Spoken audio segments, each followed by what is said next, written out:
బోధవాడ గ్రామం, జగేపేట మండలం బోధవాడ గ్రామంలో శివాలయం, నాగలింగేశ్వర స్వామి శివాలయంలో స్వామికి ఒంట్లో బాగలేక హాస్పిటల్ చుట్టూ తిరిగారు. బాగా ఎక్కడా తగ్గలేదు.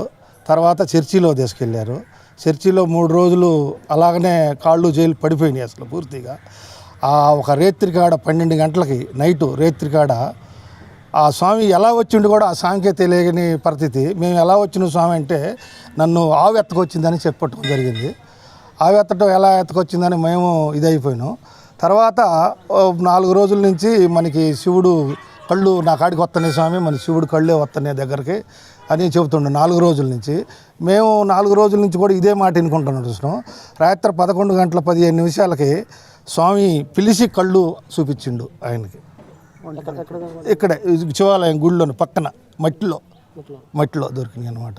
శివాలయంలో అతనికి దేవుడు వచ్చి 4 రోజుల నుంచి నేను చూపిస్తా రాండి అంటే టైం రాత్రి చెప్పిండు అనమాట. అది ఇది శివుడు మయం అని మేము భావిస్తున్నాం అనమాట. శివాలయం. అందరికి నమస్కారం.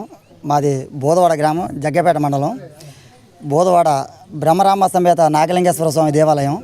మేము ఇక్కడ ప్రతి సంవత్సరం గత 18 సంవత్సరాల నుంచి ఒక 40-50 మంది ఎప్పుడు మాలేసుకొని గుళ్ళోనే ఉంటాం. అనుకోకుండా ఒకరోజు స్వామి గురించి వాళ్ళ నాన్న వచ్చి ఈ కుర్రోడు గురించి స్వామి ఎలా మా స్వామికి బాగోట్లేదు, పలానా చోట ఉంటుండు అని చెప్పేసి అన్నాడు.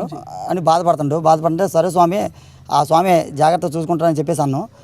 మేము ఒకరోజు పూజకి వెళ్ళి నైట్ వచ్చేసరికి 12 గంటలప్పుడు ఇక్కడ సుబ్రహ్మణ్యేశ్వర స్వామి ఇక్కడ ఎదురుగా వండుకొని కింద పైన కొట్టుకుంటుండు.